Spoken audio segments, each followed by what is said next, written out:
My name is Alan Newworth. It is June 14th, 2010, and I'm conducting an interview with Dr. Ruth Westheimer for the Archive of American Television in New York City. 3, 2, you're on. So tell us, what was your name at birth? Okay, I can tell you that. Carola Ruth Siegel. Siegel is S-I-E-G-E-L. Very interesting because Siegel actually means a seal. So be careful. Anything that I say is kind of sealed. And where were you born? And I was born in Wiesenfeld, which is not far from Frankfurt. I actually grew up in Frankfurt am Main. But my mother, when it was time for me to come to this world, my mother went to her parents in Wiesenfeld. They were farmers, and I was born there, and then later she moved back to Frankfurt, but I really grew up in Frankfurt. And when were you born? And on June 4th, 1928. So I'm now 82. I just turned 82 a few days ago. Congratulations.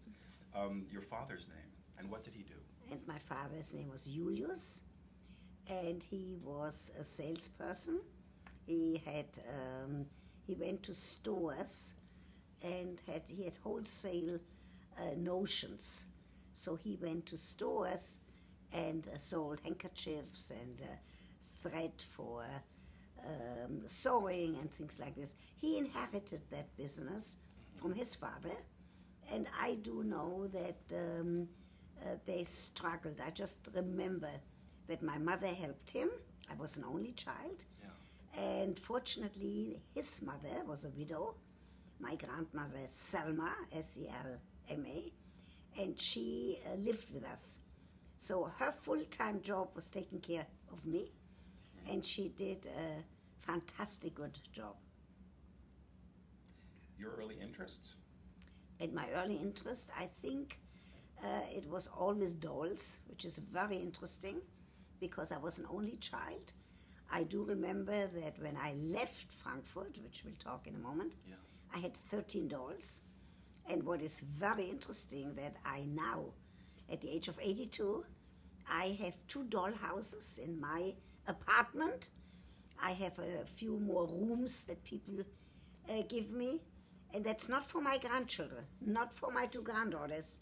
That's for me. And I'll tell you later why I still kind of move people and the furniture around in those doll houses. I also loved roller skates. I also had a bicycle. I was always very short. They had to put the seat of the bicycle low down. And I was very gregarious. I always had a lot of friends. I can see that. I went to an Orthodox Jewish school called the Samson Raphael Hirsch School. I came from an Orthodox Jewish home, and since I was short and but pretty smart, so it seems, I got to school before I was 6. Got accepted to first grade. Then a few months later, a doctor came to examine the children. He said I couldn't continue there because I was not 6 yet and I was so short. And I convinced him. I showed him what I can do in terms of arithmetic, in terms of talking, and I stayed in that classroom. How old were you when you attained your full height? Do you remember? No. Okay. I know I'm 4'7" for a long time. Okay. And did you have any aspirations when you were very young, what you wanted to do with your life, what you wanted to be when you grew up?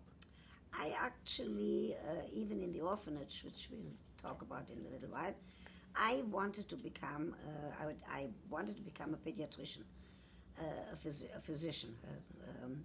And sometimes I thought maybe a psychologist, but mainly I wanted to be an MD. That was many of the German Jewish children in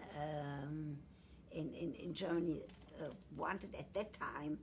It was possible. The doors were open for medical school, so I really wanted to study medicine. What was it that drew you to that? Do you recall? What? What was it that drew you? What? I don't know. I piqued your think interest in that medicine? being a pediatrician what drew me to that is because I was always short. So I figured I can talk to small people. I can sit on those short chairs. And I think maybe it had something to do with that idea that now it's possible to go to universities. I did know at an early age that I would have the capability to be at a university. Okay. How did you come to, I know this is a long question, but how did you come to end up being sent to an orphanage in Switzerland? So in 1938, actually, since I went to a Jewish school, an Orthodox Jewish school, and went to Jewish synagogues, to Orthodox Jewish synagogues, I actually didn't feel any anti-Semitism. I went with my father, even so I was a girl. Usually it's only the boys who were able to go. But I went with my father to synagogue every Friday night, and he took in his vest, in those days men wore vests under their jackets, he took enough money to buy me an ice cream. Because after synagogue, after the Sabbath would start, you could not use any money. And I was very fortunate because I was able to sit next to him, which usually only boys were able. So I didn't know much about, I just realized that people are very nervous, that people are apprehensive.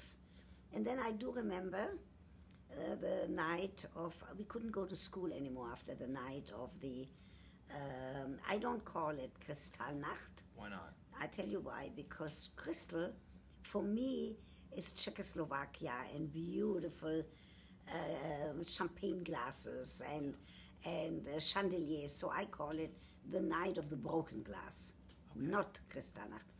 So I didn't see much of that. I was now 10 and a half. But I do remember walking home from the synagogue with my father that somebody told him that he doesn't have to worry anymore because that night had passed. People were picked up. And I know that a week later, the Nazis came to the apartment in big black boots. There was no shouting or hitting, but they told my father to get dressed. And I do remember my grandmother wore a long skirt down to the floor.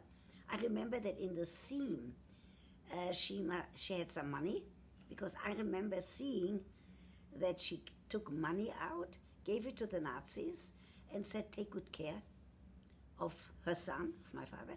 Then I did see my father going downstairs. There was a truck, but the truck was covered. I couldn't see who other people who were in. I do remember that he turned around. I do remember that he waved. I do remember a faint smile. That was the last time I saw my father.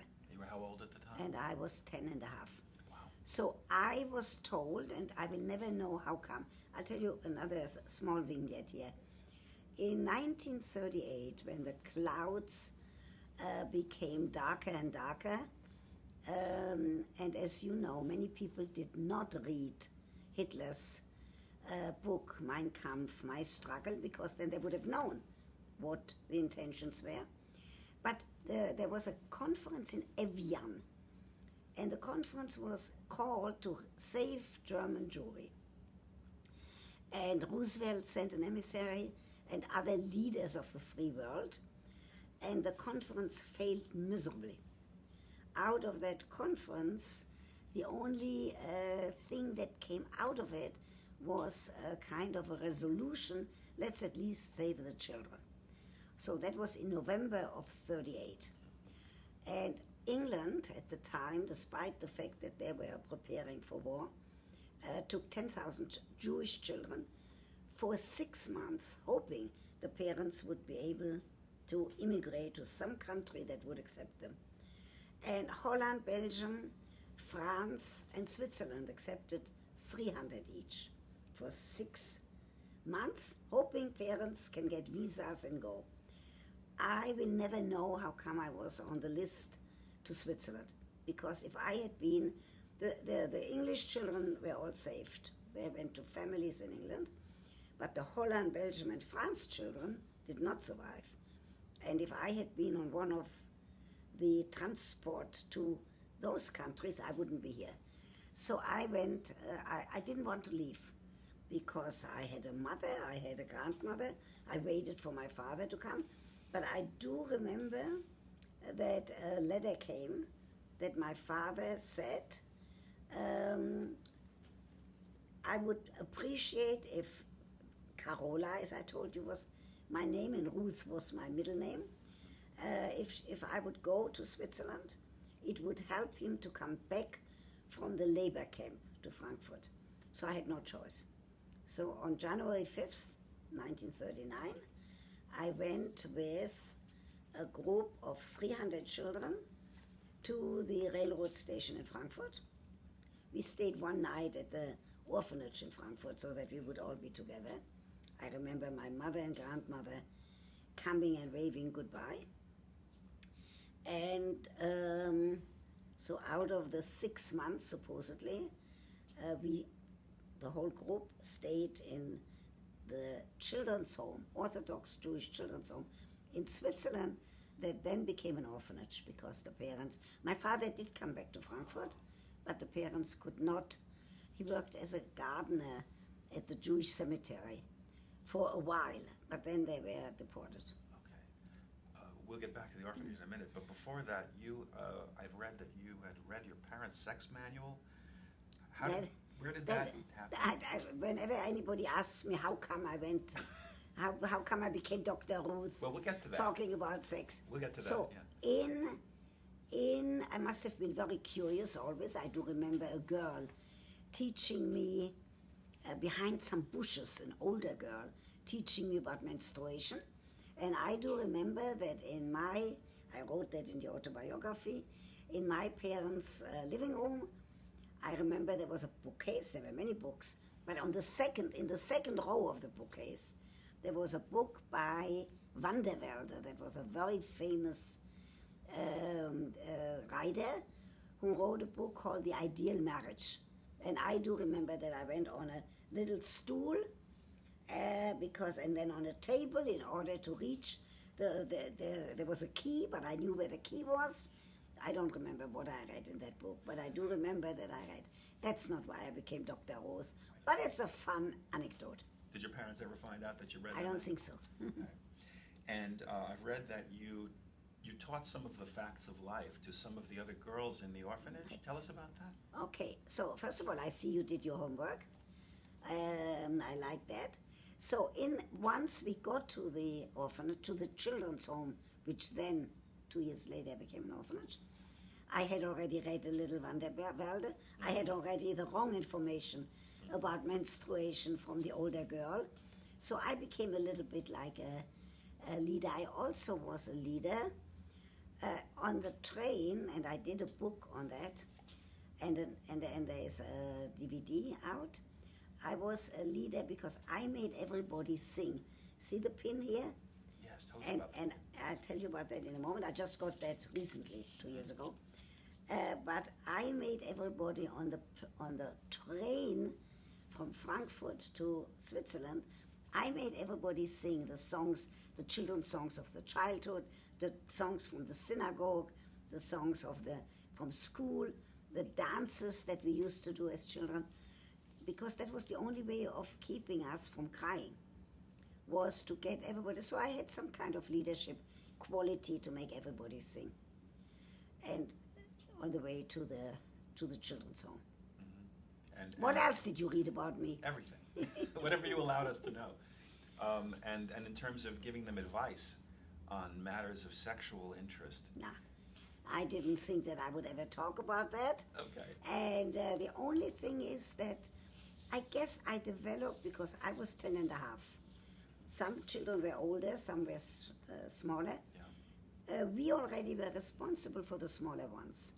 So I already developed some kind of affinity for knowing how sad it is that we are without parents. I already was kind of a house mother for the group of younger children, like an older sister. I was 10 and a half, The youngest was 6. And the older ones were 14 and a half. But we bonded very much among each other.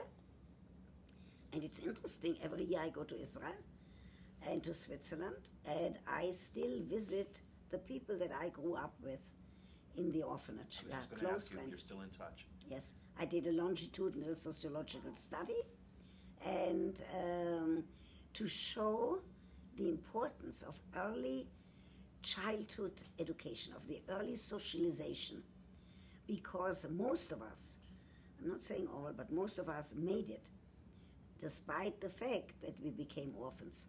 So I did a longitudinal study for my master's, and to show how important it is to have this kind of early childhood socialization. How and when did you find out that your parents had been killed? I didn't know about the being killed for a long time, but after the war, so now it's 1945, lists came out from concentration camps of people who have survived. And my parents were never on that list. So it took many more years before I finally found where actually they died. And I became that's very important, I became very much of a Zionist. I'm still very much of a Zionist. I go to Israel every single year. And I actually, because of my enthusiasm and my power of persuasion, probably persuaded many of the kids in the orphanage to come to then Palestine. So in 1945, I was actually accepted to be a kindergarten teacher in a seminary to learn to be a kindergarten teacher, because I then knew that I didn't have a high school diploma. I knew I couldn't study medicine. I had no parents, no money. So I said, okay, I'll be a kindergarten teacher. I can sit on those little chairs. And I was accepted in Switzerland, but I didn't take that scholarship. I said, no, I have to go because we Jews need a country where we can go to. And I believe very much in being in agriculture. I picked up olives for a whole year and tomatoes, and then I was very bored. Everybody who passed by, I said, talk to me. Give me something to think about and talk about. So I realized I had to study. I then became a kindergarten teacher in Israel. In 1947, 48, I joined, like all of us, a military unit, the Haganah, and which then became the Israel Defense Forces. And I was a sniper, so you watch out.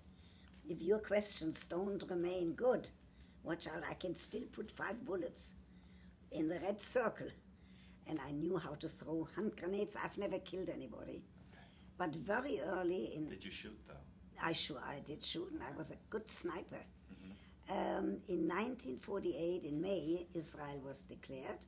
And on June 4th, on my birthday, my 20th birthday, a cannonball came in Jerusalem into the girls' residence where I stayed, like a student housing, and killed some people next to me, and a shrapnel, more than one shrapnel, went through both my legs. Yeah. But that's not why I'm short. I would have been short anyway. There was a brilliant German Jewish surgeon at the Hadassah in Jerusalem. So he fixed me. I can dance if I find a partner. I can dance the whole night, and I was a super good, until 2 years ago, super good black diamond skier. Not double diamond, but black diamond. Wow, okay. I think we're going to jump ahead a little bit because you covered a lot of what I was going to ask you. Okay, but before we do, what did you do after you recovered from the explosion? I continued to be a kindergarten teacher. For how long did you do that? So until I got my papers. Okay. But yeah, then I was very fortunate. I married a fellow who was born in Romania but grew up in Israel. He was 3 years old when he got to Israel. What was his name? And his name was David. And we are very good friends. I didn't stay married with him, but we are good friends. To this day? And to this day, I see him every year because he went to study at the Sorbonne. In Paris, he went to study medicine. I went along, but I had to work because I didn't have parents who could send me money. So I ran a kindergarten. And I also did a Hebrew school on Sundays, but I was accepted to the Sorbonne. And I then studied psychology at the Sorbonne. He went back for many reasons. We didn't have children. He went back to Israel, and I said, I need to finish my studies. And then I came in 1956 to visit an uncle in this country on my way back to Israel. I just thought I will never be able to have money to go from Israel to the States. So I thought, let me visit my uncle in San Francisco, and look what happened. How did you end up deciding to emigrate to the United States? How did I decide? Yeah. Because the uncle, I had no parents left. I was an only child, I told you. Very few relatives left, one aunt in London and an uncle in Israel. And I decided he had left Germany and went with a group of German Jewish refugees to Shanghai. That's how he was saved. And from Shanghai to San Francisco. I wanted to check out if he's as short as me. So I came to New York. It took me a year before I got to San Francisco. But fortunately, I knew about a German Jewish newspaper, which is still in existence, not in New York so much, but in Europe, called the Aufbau. And I knew about the Aufbau that they have furnished rooms, because I had very little money. So I looked in the Aufbau. I got a furnished room in Washington Heights, where I still live, but 2 blocks down from there. But I found an ad that the New School for Social Research had scholarships. So by now, I didn't speak English. I understood a little, but I spoke German and French fluently, and Hebrew. I went to the New School on 12th Street, and I got a scholarship. And they said, take 2 extra courses, we'll give you the equivalent of a BA. And I said, if I'm here already, let me pick up a master's. And today, because they gave me a scholarship, there is a scholarship that pays tuition for 3 students. Then I went to Columbia to Teachers College and got my doctorate. There's a scholarship there because they lent me money. Scholarships are still active. And that's then. In the meantime, I was married for a short period of time, had a child, Miriam, and my then husband, her father, went back to Europe, and then I married Fred Westheimer, and Fred Westheimer was really my real marriage. Then we had a boy, Joel, and then Fred adopted Miriam with the agreement of her biological father. And now Miriam has 2 children, and Joel has 2 children. And from the story that I just told you, when I look at my grandchildren, mine are the best in the world. Nobody has grandchildren like mine. When I look at them, I feel a tremendous satisfaction because Hitler and the Nazis did not want me to have children or grandchildren. Yeah. And I have the best. Did you experience any difficulty when you first got here in terms of first of all, not speaking the language?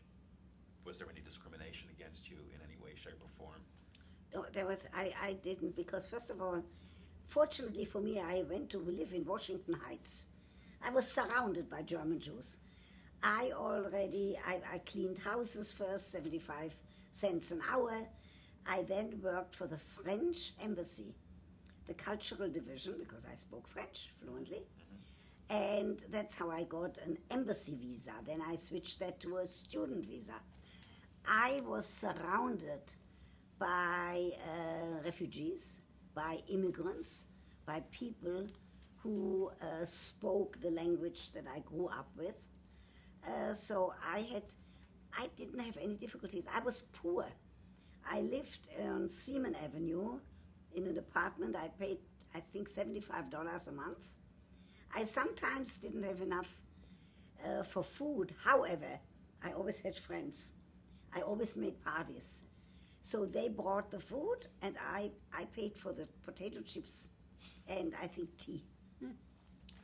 Tell us how your life changed when you met your husband, Fred. Mm-hmm. So first of all, here I was, a single mother, raising a little girl, working, and going to school at the same time. I made a wonderful arrangement with another woman in the building in Washington Heights. One day I took her 2 children, and she went to school and took 3 courses. And another day she took my Miriam, and I went to school. Then my daughter went to a nursery school, went to kindergarten. And so one day I had very little money, but I was very busy and very contented. So one day 3 guy friends, said they have, one of them has a car. If we pool the money together, we can go skiing. Skiing was a big hobby of mine, actually more of a passion. And so my little daughter stayed with friends.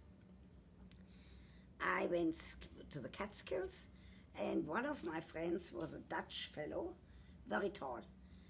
And we went up on a T-bar. A T-bar, when you are not the same height, it's very difficult. When it was on his behind, it was on my neck. When it was on my behind, it was on his ankle. It went up like this. It was very uncomfortable. Somebody introduced me in the Catskills to Fred Westheimer and said, "This is the president of the Jewish Ski Club. All of you are staying in the same little pension, in the same little pension, like a little boarding house, an inn." So I look at that Fred Westheimer and I say to my tall friend, "I will go up the mountain on the T-bar with that short one. I'll meet you up there." I go up the mountain. I decided I'll marry him. How tall was he? And he was taller than me, 5 some. Okay. But he didn't know it yet that I decided that I marry him. And I was married 38 years. And Fred passed away. What was the key to your long marriage? Oh, first of all, it was the same background. He was a bachelor, and he came from Germany. Right. But he was fortunate. His parents and him left for Portugal, so he had his parents. And very intelligent, and he was 35. He was not married yet. So, and he played the harmonica. See why I love music. He played the harmonica, and I decided that day I'm going to marry him. I came to the room that I shared with a woman whom I didn't know, because all of us were kind of paired off, at 2 in the morning, because we talked the whole time. And then until somebody said, "You have to go to sleep, otherwise you can't ski tomorrow." So that woman, I was good friends with her. She's not alive anymore. She said, "Keep your hands off him. He's mine." And I said, "Oops, that's all I have to hear." I married him. So Fred was an avid skier. And then we had together a boy, and he adopted my little girl. Did the two of you And ski the reason for the I rest of your kept- lives together? Pardon? Did you go skiing for the rest of your lives together? Rest of our lives. And the reason? And hiking Okay. in Switzerland every single year. The reason I can talk about this marriage with a smile is because he was very happy with my success. Fred was an engineer. He certainly didn't dream that he would have a wife who would talk about those things. But also, when he passed away, he had a stroke that if he would have recovered from that second stroke, he wouldn't have had a brain. And Fred would not have liked that. So I can always think about the years together with pleasure. Okay. You came to work for Planned Parenthood at a certain point in the 60s. Could you tell us a little bit about that, how that happened? So first of all, right now I had a master's in sociology. Yeah. And I worked at the Columbia University School of Public Health. And fortunately for me, many things like this happened to me, fortunately. Fortunately for me, the money ran out on a government project. I worked part-time because I went to school and I had a little girl. And I needed a job. So I was offered a position at Planned Parenthood of New York City. I took it in research. And I thought after the first 2 days, something is wrong with these people. They talk only about sex, not about literature, not about the weather, not about anything else, not about politics. And 2 days later, I thought, hold it. What an interesting subject matter. I followed 2,000 women and their contraceptive history and their abortive history.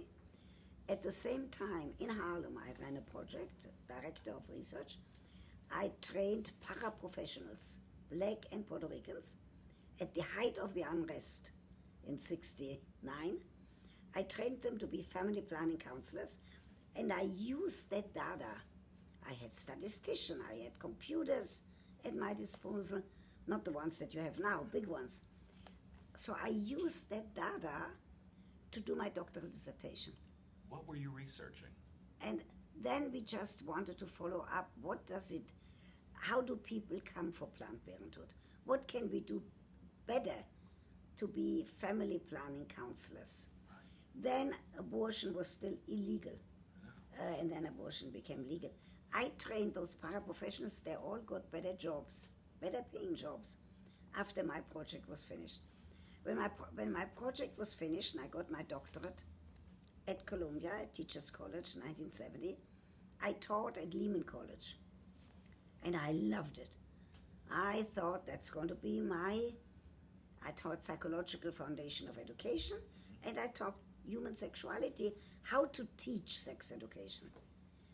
And I made it very fast, from instructor to lecturer to assistant professor to associate professor. Then I was in Israel teaching in the summer. I got a telegram, employment terminated, because in 1976 there was a city budget crisis, and whoever didn't have tenure was out. Every time I see Ed Koch and I have lunch with him, I drink to that city budget crisis, because I could have never become Dr. Ruth if I had stayed at the City University, because you can only work 8 hours at something else. I then taught at Brooklyn College. I also realized while being at Lehman and Brooklyn that I didn't know enough, because people whispered questions to me. Colleagues, students, premature ejaculation, about women not being able to have sexual satisfaction. I realized I needed additional training, and I was very fortunate. I checked around, and I worked for 7 years with Dr. Helen Singer-Kaplan Tell us about her a little bit. At Cornell, at the medical school. 2 years, twice a week, being trained to be a sex therapist. And then I stayed 5 more years to help train others. She passed away. She was a wonderful trainer. So now I had the combination of the academic and the clinical. Now you will ask me, how did I get into radio and television? Not yet. What Not did, yet, what okay. did Helen Singer-Kaplan actually teach you, is what I'm curious about. Well, she was she was an MD, a doctor, and she was a psychiatrist. So what she actually taught us is how to treat sexual dysfunction, how to do the interviews, how to put a couple at ease, and she was a fantastic trainer. I could not do what I'm doing today and what I did all of these years without her. So you'd say she made a big impact on your career? A tremendous impact. So every lecture that I give, I talk about Kinsey, I talk about Masters and Johnson, and I give Helen Singer-Kaplan credit. Now, the question that you are going to ask, how did I get on radio? Not yet. Not yet. How did you open your own practice? What led to that? Because somebody on the staff of Helen Singer-Kaplan, at the end of my training, she said, you are ready. And she let me use her office for some hours. So I said, if she thinks I'm ready to do private practice, I'll do it. So now radio. You're anxious to get to that. I know I want to get to that. Okay, you have another question? One more before we get to that. I'm curious how Roe versus Wade affected the work that you were doing. Did it affect the work you were doing? Not really. The only thing is that by now, I tell you what it affected and what it still affects. Loud and clear, I say abortion has to remain legal. Because before July 1st, 1970, before abortion was legal in New York State, For example, only women with money could obtain an abortion because they could fly to Mexico, to Europe. And the others resorted to abortionists and to coat hangers. So I don't deal in politics, because when you talk about sex, you have to stay away from politics. You will never see me on a debate. I'll tell you about that in a moment. I made one exception with Oxford University, because on a debate about abortion, nothing gets resolved. They come, they bring fetuses, they shout. I wait until I say something. I decided I'm not doing that. I made an exception, and then I tell you about the radio. Okay. Oxford University, the debating club, invited me, and my little ego didn't permit me to say no. When was this? That was maybe 20 years ago. Okay. And I knew whom I'm debating, a journalist, I don't remember her name, who was a Catholic, who was against anything that I'm for, against sex education, against abortion. Of course, she wrote a book on abortion, against abortion. And I did my homework. I read every newspaper column that she did in the last couple of years. She was very, very right-wing. And then I was fortunate. I found her sister in New York, who hates her. I invited the sister for lunch. I learned a great deal. To make a long story short, I went to Oxford. I won that debate handsomely. But usually you don't see me on debates.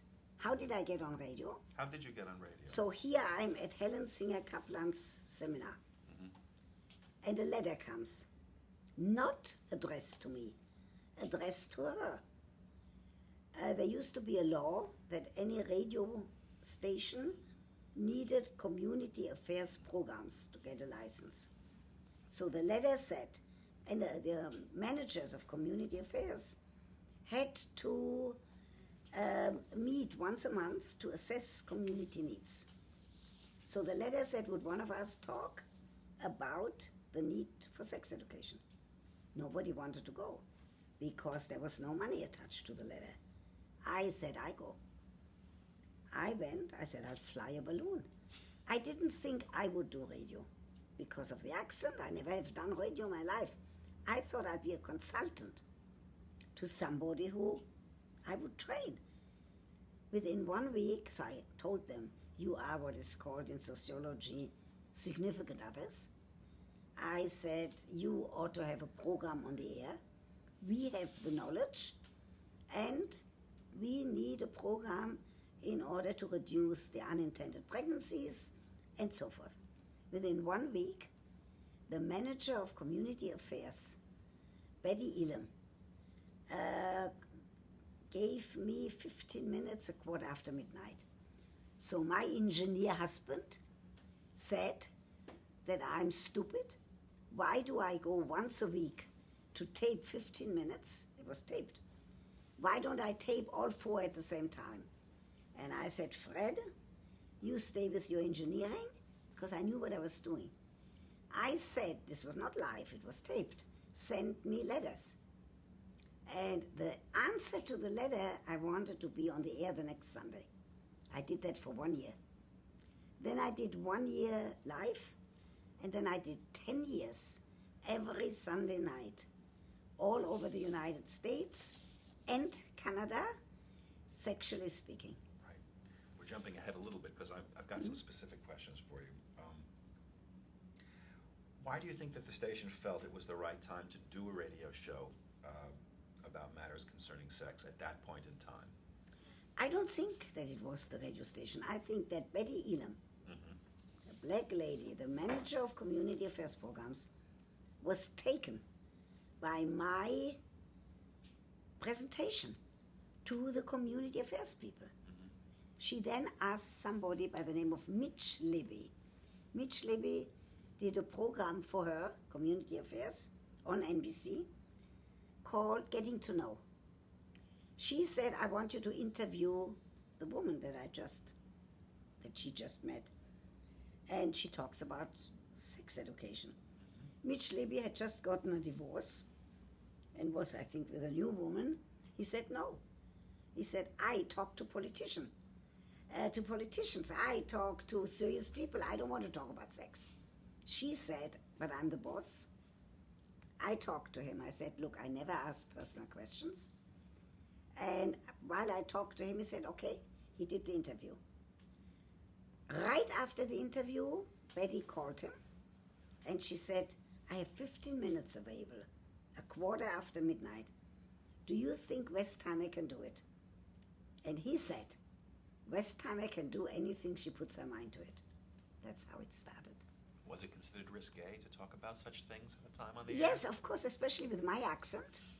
And I thought, oh my gosh, all of Washington Heights, all of the people from Europe, all of those German Jewish people particularly, they will never talk to me again.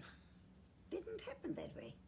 It was actually, I had almost no problems. What kind of reaction did you get from these people, from your neighbors and your friends? They looked at me and I said to them, it's an important subject, and by my being so Jewish, it helped me. In the Jewish tradition, sex is an obligation between a husband and a wife, not just you can't pick up somebody in the street. And sex has never been a sin. And I later did a book called Heavenly Sex, Sexuality in the Jewish Tradition. So I think that they realized that even though I have a good sense of humor, because in the Talmud it says, a lesson taught with humor is a lesson retained, but I'm not making fun of it. I take it very seriously. So it worked very well. Have you experienced over the years any difficulty reconciling the teachings of the Catholic Church on sexual matters? No, the only thing I talk about that with your beliefs, is in the Jewish tradition, it was very important, for example, many years ago during childbirth, if one had to be saved, in the Jewish tradition it had to be the mother. And that sex was never considered a sin. That's how I leave it. I also say, if somebody could devise a good teaching way for the rhythm method, I'll be the first one to learn it. I talk about the rhythm method in all of my books. In the book for young people, I say if somebody could teach it, we don't have a good way of teaching it. It is complicated because a woman has to take her temperature. Ovulation is not always equal, every month. So I have no problems, the contrary. 2 days ago, I was at a big fundraiser, and Catholic priests, they love me. Kissed my hand right here. Specific question about the radio show before we move on to the television. You decided against taking phone calls from people. Why did you do that? No. You didn't take live phone calls? Of course. On the 15-minute version of Sexually Speaking? Wait. Afterwards, I did 10 years of live phone calls. Before that, I'm asking. They didn't they didn't tell me about live.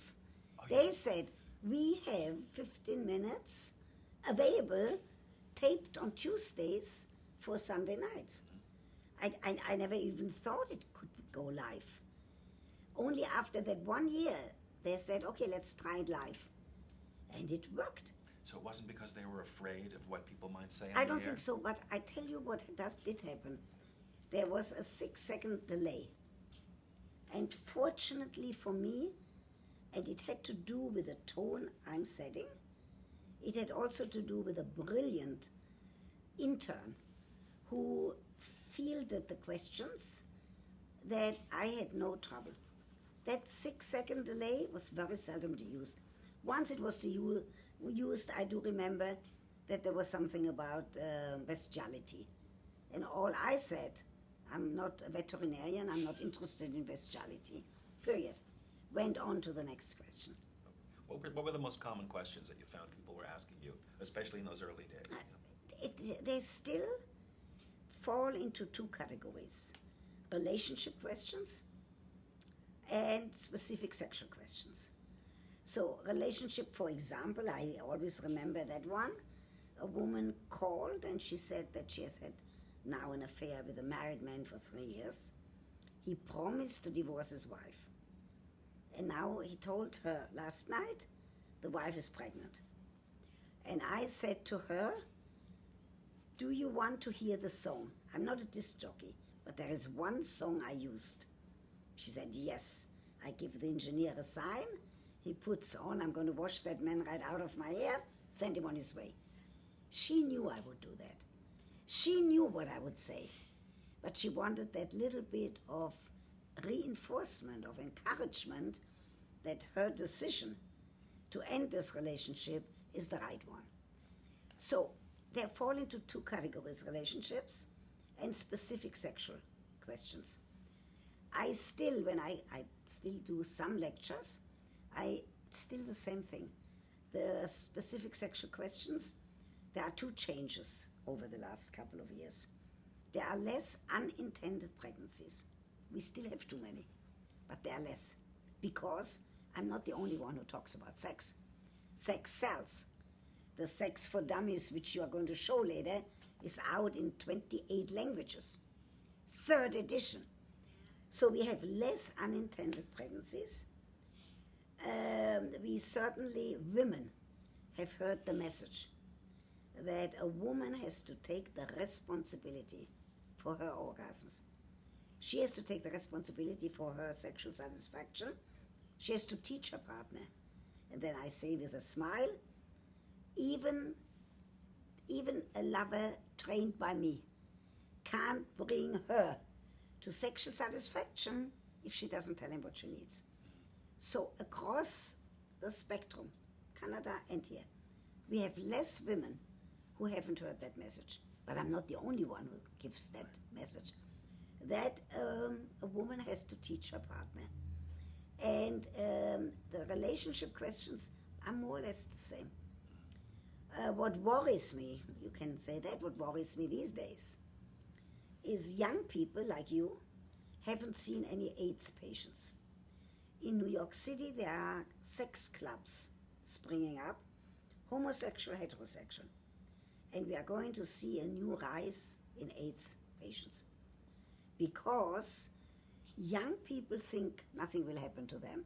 That's the nature of being young. But also, they really haven't seen any AIDS people. Either the ones have died are dead, the others on medication are not walking around like what I used to see. That's one thing that worries me. And so wherever I go, wherever I talk, I do say, I'm old-fashioned. I'm a square. I want you to have a relationship. I don't care if you marry or not. That's up to your religious values, to your belief. But I do believe that you have to be careful.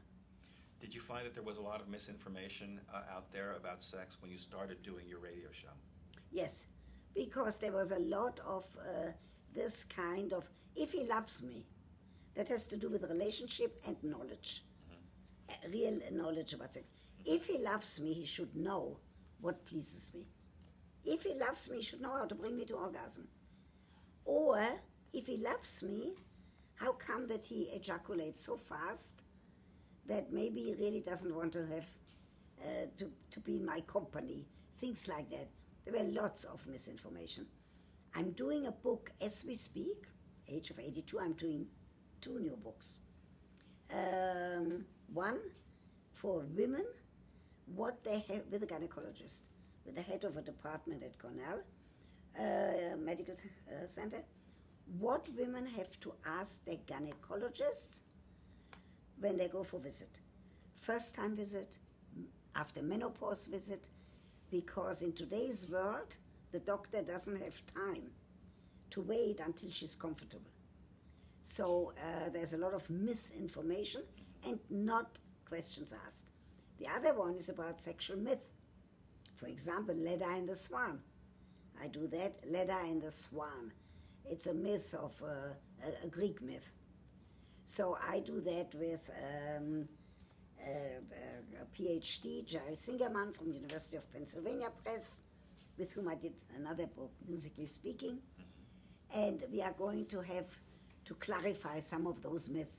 I did a book called The Art of Arousal, all about pictures, the history of the picture, with Gary Tintereau from Metropolitan Museum, and my sexual interpretation. Okay.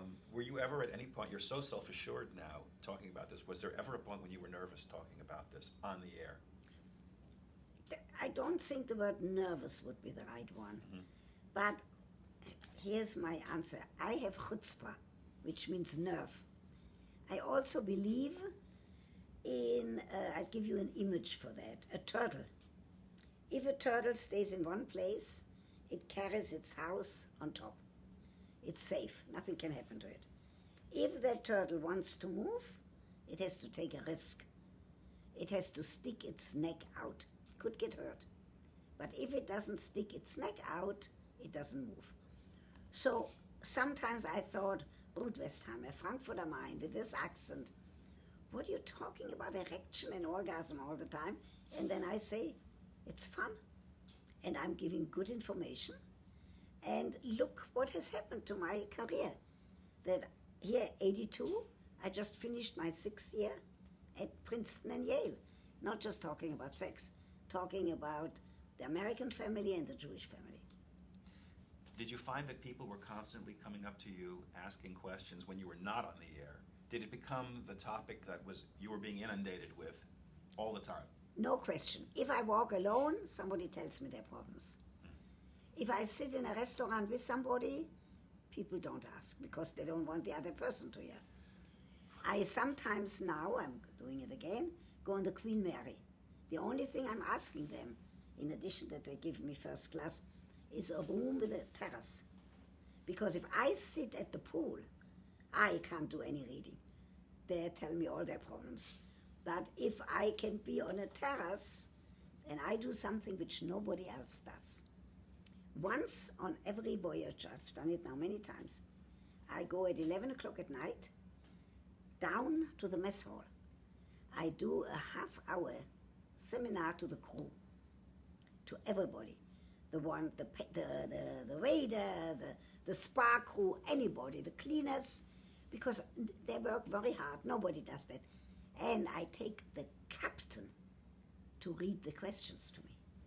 The last voyage, summer before, and I'm doing it again, there was a British captain, and I give him an out. I said, you don't have to do it. You can send somebody else from the administration. No, he wants to do it. He got red in his face, and the crew loved it. Because a captain on a ship is like God. And here he asks me the questions that they gave him. Like what kind of question? About erection, about premature ejaculation, about masturbation, what to do because their partners are not there, and about orgasm. Very explicit question. He read the questions to me, no names, and I answer. And when I go up on the ship, before I'm even up there, somebody already will ask me, are you giving us a seminar? So what I'm saying with that is, number one, my accent helped. I tell you what else helped. On television and on radio, that I already was 50. I wasn't somebody sitting on television with a short skirt and with a décolleté. And I'm old-fashioned and a square. I don't sit there with a dildo. I talk about erosilators. I talk about all kind of sexual aids. I'm all for that. But I don't sit ever in a place and caress a dildo. So I have a certain, I think maybe it's a trademark, maybe that's what's my brand name, of talking explicitly, but knowing the respect that you have to give to that subject matter. Is gravitas the word? The what? Gravitas? I don't You use the have word. okay. I have somehow, Yeah. somehow I think it has to do with experience, with having so many people, having seen so many people in private practice. When I give a lecture someplace, for example, not too long ago, a few weeks ago, I gave a lecture. Once I was at Notre Dame, and I got the same question that I get any place, Notre Dame Catholic University. A few weeks ago, I was at West Point. Hundreds of cadets I give my nice, regular speech. I get the questions from them, same questions that I would get any other college. However, you could have heard a pin drop because they were all listening attentively. Then they told me that some weeks ago, the President of the United States gave a talk, and lots of them fell asleep and they have it on tape. Believe me, with me, nobody falls asleep. So that's one of the things that I'm pleased. I do less lecturing now because it takes 3 days. You know, you have to go a day before. The next day you give your lecture, the third day you come back. So let other younger people do that. But I still do some because I love that. I love this attention that I get. Clearly. You developed a catchphrase when you started out. Get some? I don't think that came from me. No? No. It's I know written that some someplace people that you use even- it. That came from somebody. And maybe somebody is once going to come and say, I coined that. I will say thank you very much. You haven't heard me say got some. No, I never have. You know, it's very interesting. There are for example, Sherry Lansing just coined a term. You all know Sherry Lansing, first woman major film studio. She coined a term not to retire, but to rewire. I use it every day, but I'm an academician. I make sure that I give her credit. A rabbi loves that term. He forgets to give her the credit. There's nothing I can do. He says, Dr. Ruth says. You know, so I go with that. Okay. When did you realize how popular your radio show was in New York? Fairly fast, because when people pointed, when I opened my mouth, not when they saw me, but when I opened my mouth with my accent, I realized, oops, and I tell you what else. There is Morris Tunick is a producer he was my producer on the radio, on NBC Radio. He's still producing radio programs. He said you're going to be the talk of the town. And I laughed. I didn't even know what that was. In those days, I didn't read the New Yorker. I didn't know that there's a page, talk of the town. But I did realize when I talked to you, let's say, and somebody heard my voice and turned around and asked a question about sex or relationships. So it was your voice instantly recognizable. That Very. was the key. Let's talk some about your television career. Well, first of all, how were you approached about doing a live television show? So the first television show was on Channel 5 at the time. And I don't remember exactly how that first one came about. I did 5 days a week. And I'm very great. I did a whole series, 15 weeks. What was it called? Dr. Ruth something. It was called Dr. Ruth. Yeah, but I'll tell you something. I have told Mr. Kluge, who owned Channel 5 at the time, thank you very much for canceling me. I know why it was cancelled. The ratings were fantastic. And we did a few in the evening, and the ratings were good, and they told me it's renewed. Why did I tell him thank you? I told him thank you because he cancelled it for religious reasons. I would still be there. I'm a very loyal person. I would still be there making little money 5 days a week because I'm so loyal. Because he cancelled, I then went on Lifetime, and look what happened. I did 450 television shows. Then I did one in France. Before we get there, okay. Yes, to change you. One quick question. Well, how did the name Dr. Ruth become? I tell you how. I didn't decide that. Wherever I go, I say I'm Dr. Ruth Westheimer. All my books, I say Ruth K. Westheimer. I told you that my name originally was Carola. When I got to then Palestine, it wasn't Israel yet, in 45, they said you can't be called Carola, it's too German. You have to take a Hebrew name. So I said, okay, I'll take my middle name. I thought if my parents or anybody would survive, they would find me. And on radio, then I always said Dr. Ruth Westheimer, and on radio, Westheimer was too long for them to say. They started to say Dr. Ruth. And I said, that's actually cute. And look what happened. All of these copycats, all of them, as you know, I don't even want to mention them because I don't want to give them publicity. They all say doctor, doctor, doctor, and I smile. So I think that it was like an endearing way, but also because Westheimer is such a long name. I think we're going to break right here because when